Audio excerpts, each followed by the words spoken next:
Ang ginatong patron, wala atong magbalantay sa atong komunidad. At atong magbalantay sa atong komunidad.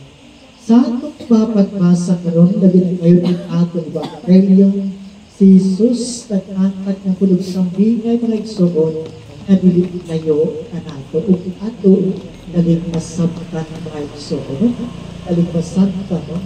Ano si Jesus kanunay mamagamit og sambingay mga igsoon para masabutan sa pinakaubos na putong sa atong natilingban. Kung unsa iyang ibasabot sa atong mga ebanghelyo sa iyang anay pasabot para kitang tanan makasabot ug atong magamit sa atong adlaw-adlaw na kinabuhi ug mao ka na magwalang anak ng mga igsoon ngadto sa kaliran sa atong langit mong Ama. Yan sa pagsabot-sabot, yan mo tumaw ang kalinaw mga igsoon. Ganyan sa atong ebanghelyo dunay mga dagkong mga karakter mga igsoon. Dapat ang ating sa Kristo, ang naunang babae, si Simon, o ang iyang mga anak. Kung diyan mga igsoon sa salon ng ating sa Kristo, sa usa sa mga Parisiyo, ang babae ng dukol na Jesus na walay patungutana o walay mga imbitasyon, mga igsoon. Idukol ang babae nga ito mga Jesus, diya siya ay hanato nga manayot ka silent ay grasya sa atong Ginoo Hesus Kristo.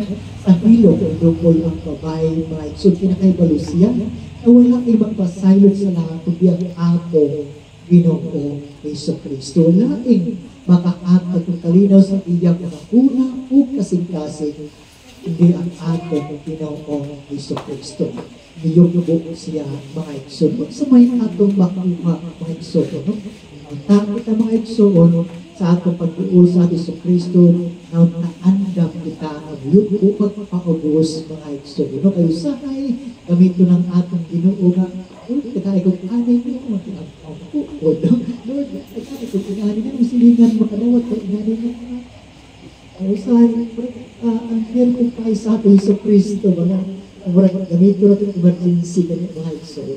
Hindi kong tagtawin na mga igsoon na, ano na ibig tamudukol ko niya, tawag natin ikungit ito, taghakan nila ka sa atong mga angyo, mga igsoon. Ay walang katawala ka na tumudukol ka sa Hesus Kristo, hindi magiyahan kita sa atong pagpanginabuhin, no? Igsoon, giyahan kita sa atong pagpanginabuhin para kita mabuhi mga igsoon. Ano lang kasi ito, no? Kinatukaan, isulisurat ang pinabuhi usahay, no? Usahay, kita na isulisod sa pagpapalingon, nasulo na ang atong ibang mga tao, masilingan, gusto po ko sa atong Ginoo Hesus Kristo. Asa naman ang tawag ang meron ng terno tayo mga igsoon, no? At walang madudukol kita niya kaniya di lamang sa katipay, kasakit, kundi sa adlaw tanan mga igsoon. Sa adlaw tanan mga igsoon. Muna pinaka-importante ito. Para kita mag-iyakan ang nagdagan sa tanan sa ato. Amen? Amen.